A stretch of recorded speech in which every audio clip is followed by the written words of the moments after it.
Your brother earned the $75,000. You're just the worthless mistake we regret. My parents, Michael and Susan Bennett, snarled at Thanksgiving after draining my college fund. Then watch me strip every cent you stole, I said while freezing their access, filing charges. But what happened next shattered the entire family. My name is Lucas Bennett. I'm 23 years old. Until Thanksgiving dinner last year, I thought I was just unlucky in life. You know the type. Student loans stacked high like a Jenga tower. Working part-time at the campus coffee shop. Wearing sneakers held together with tape.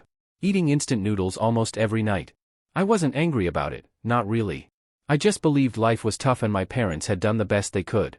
I never expected gifts or handouts. But that night changed everything I thought I knew about my family. And it all started with one sentence from my grandpa, George Bennett. Thanksgiving was always chaotic in our family. My mom's side is loud, dramatic, and always in other people's business. But this year, it was my dad's side hosting, which usually meant things were calmer and more polite. Grandpa George carved the turkey like it was a ceremony. And Grandma Evelyn handed out her famous cornbread while pretending not to notice my cousin sneaking extra pieces. It felt normal. I was home from college for the weekend, already stressing about midterms waiting for me back on campus.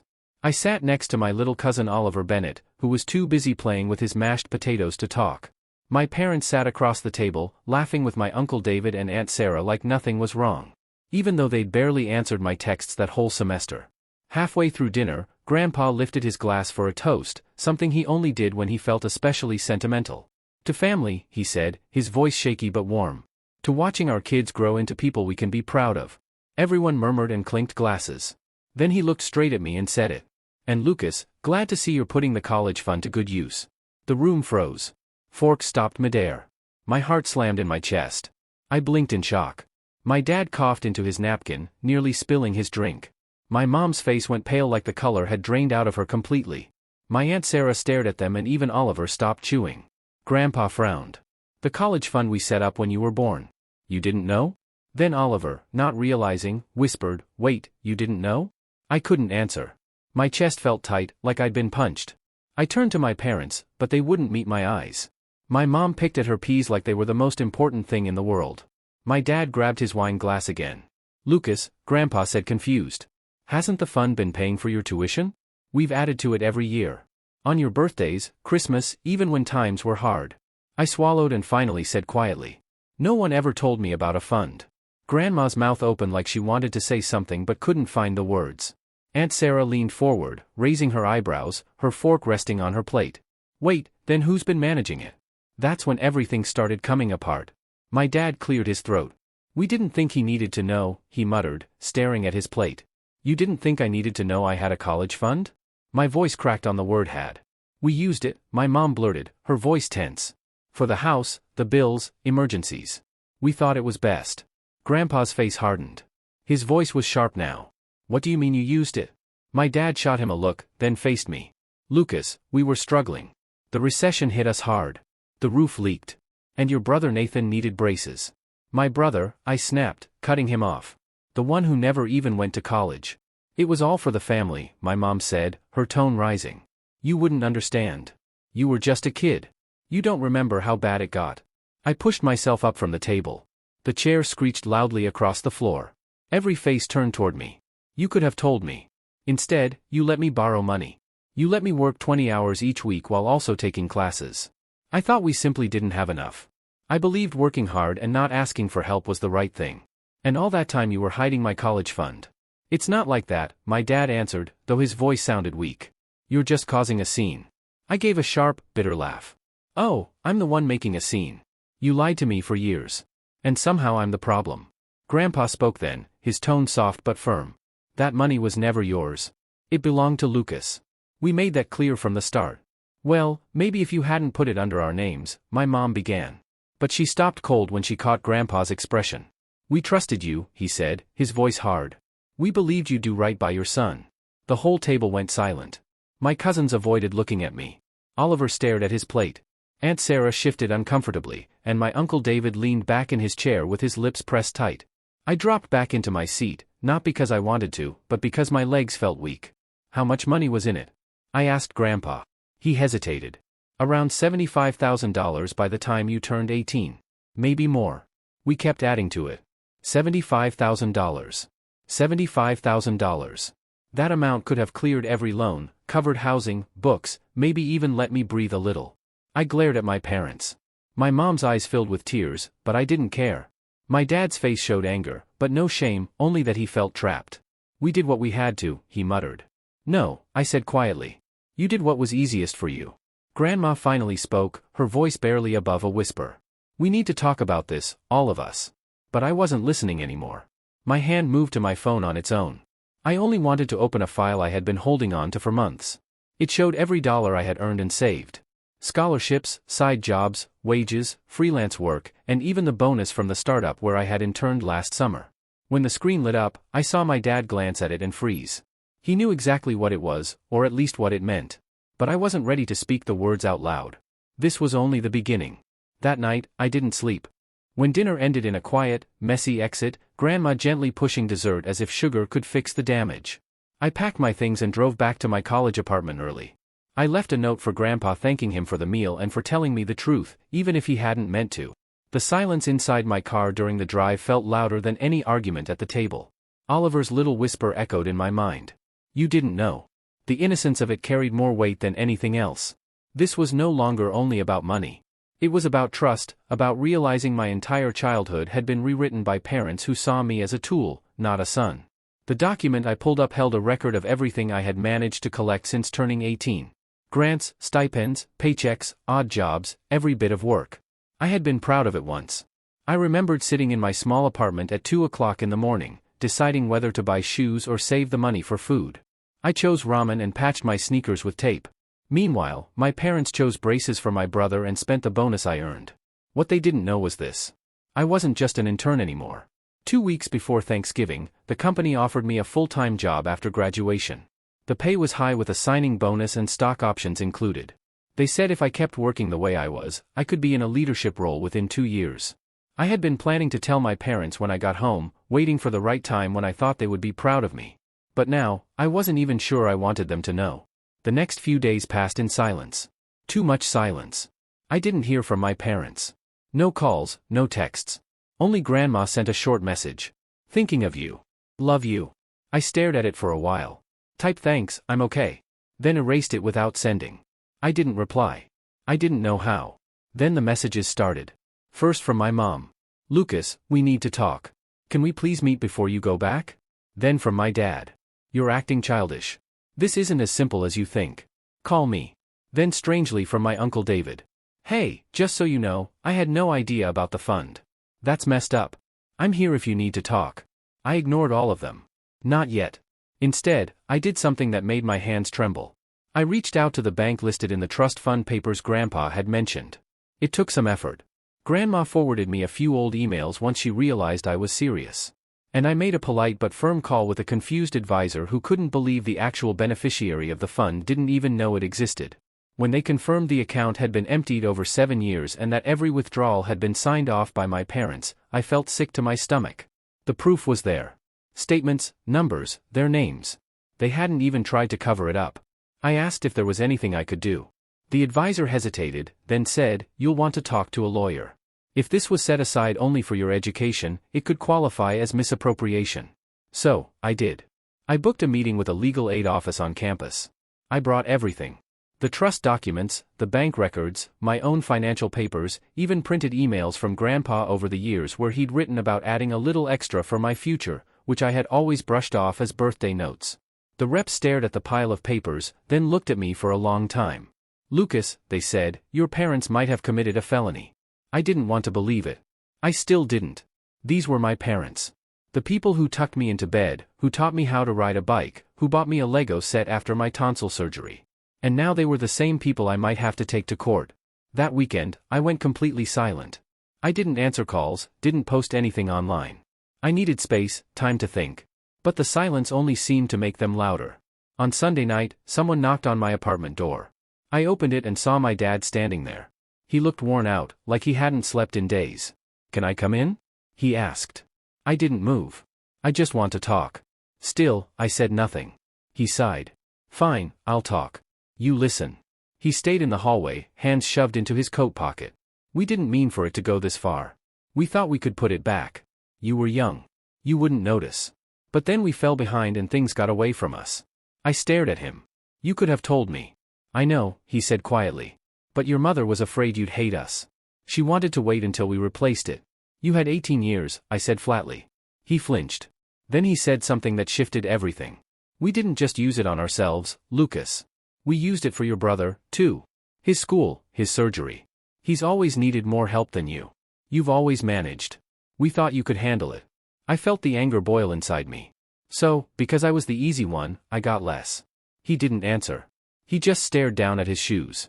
Then I asked, what would you have done if Grandpa hadn't said anything? Kept lying. Let me drown in debt. He looked up and for a second, I swear I saw regret in his eye. Real regret, sharp and heavy. I don't know, he admitted. And that was it. The most honest thing he'd said to me in years.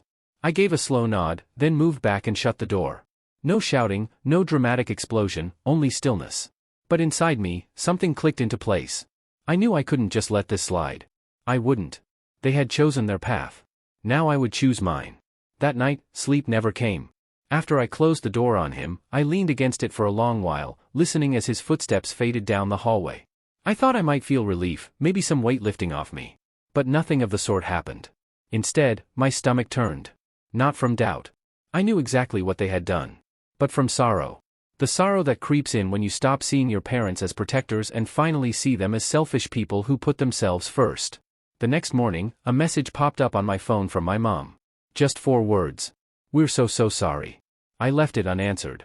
I went to class pretending to write notes, pretending to listen.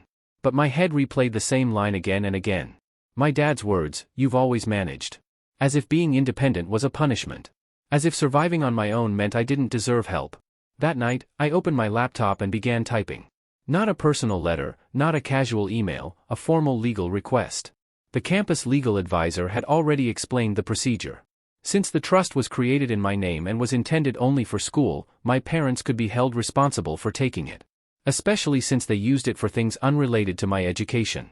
The advisor had mentioned restitution more than once. I hadn't asked about penalties yet. I wasn't ready to hear it. But I was ready to begin. So, I filed it. I submitted the request through the correct channel, copying both the bank's trust division and my advisor. I didn't even tell Grandpa yet. I wasn't sure how he would take it.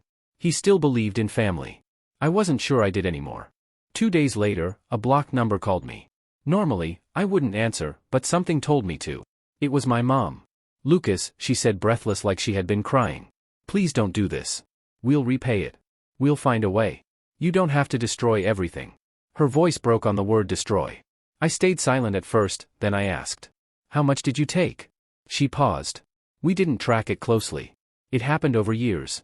The bank tracked it, I answered flatly. Nothing but silence. Then we didn't think it would matter so much. You had scholarships. You're doing fine. That word again. Fine. I wanted to yell, but I didn't. I kept steady. I've eaten canned soup for 3 years, Mom. I've walked miles in the rain because I couldn't afford a bus pass. You let me struggle alone while acting like nothing existed. And now you expect me to be thankful because I survived. We were trying to help the family, she whispered. No, I said coldly. You were trying to get by and you decided who mattered most. I ended the call. I didn't even realize my hands were trembling until I noticed the cursor blinking on my screen again. Over the next week, word spread. I don't know how. Maybe my Aunt Sarah told. Maybe Oliver overheard. I wasn't sure. But by Sunday, my phone rang again. This time, it was Grandpa. Lucas, he said, his tone steady and calm. Can we meet for coffee? Just the 2 of us. I agreed. We met at a quiet diner near campus. He was already in a booth when I arrived, stirring his black coffee like it held all the answers. When he looked up, there was no smile. I'm sorry, he said. You didn't do anything, I told him. No, he replied. But I trusted people who did, and I should have checked. I should have made sure. I slid into the seat across from him. I looked into the trust, he went on. It's gone. Every penny. I've already spoken with the bank. They're cooperating. If you want to press charges, you're within your rights. I stayed silent. I also discovered something else, he added. When your dad asked me to set the fund under his and your mom's names, he claimed it was just for convenience. That it would be safer and easier that way. I believed him. Then he looked straight at me, and in his eyes was something I hadn't seen in years. Shame. I should have known better. We sat there quietly for a while. Then I finally spoke. They hid it from me for more than 10 years. And the only reason I know the truth now is because you slipped up and mentioned it." He gave a small nod. Then he reached into his coat pocket, pulled out an envelope, and placed it on the table between us. "I can't undo what they did, but this belongs to you." I stared at the envelope without touching it. He exhaled. "It won't erase everything, but it's something. And I want you to hear this. I'm rewriting my will. When I'm gone, everything will be placed into a separate trust in your name only. No one else will touch it. Not again." I looked straight at him, really looked, and I believed him. That was what cut deepest, that he believed in me, but my parents never had. That night, when I finally opened the envelope, I found a cashier's check for $20,000. I should have felt relief. Instead, all I felt was fury. $20,000 meant something. It meant someone thought I was worth investing in. My own parents never thought that way. The next morning, I submitted a formal complaint with the legal department handling the family trust. And then I began preparing for something I never imagined I'd have the courage to do. Because winter break was coming and Christmas was always held at our house. Christmas arrived too quickly. For the first time in my life, I dreaded going home. Not in the joking way people groan about bad food or awkward relatives. But in the heavy soul-deep way of walking into enemy ground. I didn't pack much. Just one small bag. No presents, no cards, nothing wrapped in shiny paper or tied with ribbon. I wasn't interested in pretending. I had already told Grandpa I was coming. He hadn't tried to talk me out of it. He just asked, "You sure you're ready?" I was. Not because I had forgiven anything, but because certain things had to be said face to face. The air was biting cold when I pulled into the driveway. Snow clung to the edges of the yard. The house looked unchanged, warm lights glowing, decorations shining. The picture of a happy family home. If you didn't know better, you'd think everything was perfect. But I knew better. As soon as I stepped inside, I was hit with the smell of cinnamon and roasted meat. Christmas music hummed in the background. My mom was in the kitchen laughing too loudly with my Aunt Sarah. My dad was on the couch with a glass of something dark, talking to my Uncle David like nothing had happened. When they noticed me, both froze. My mom's smile vanished. My dad didn't even get up. I didn't waste time on small talk. I simply nodded, removed my coat, and walked straight into the dining room where the rest of the family sat waiting. Grandpa was already there. He gave me a small, steady nod. Beside him was Grandma, who hadn't met my eyes once since Thanksgiving. My brother Nathan sat at the far end, staring at his phone, acting like I didn't exist. Dinner began. The atmosphere was heavy. Everyone acted like the ground under them might crack, speaking carefully, keeping everything shallow. Weather, traffic, work. No one brought up the trust. No one mentioned the legal complaint I had filed. They probably thought I'd back down, calm down, slip back into being the quiet, obedient kid. But I hadn't come to play that role. I had come for closure. The chance arrived after dessert.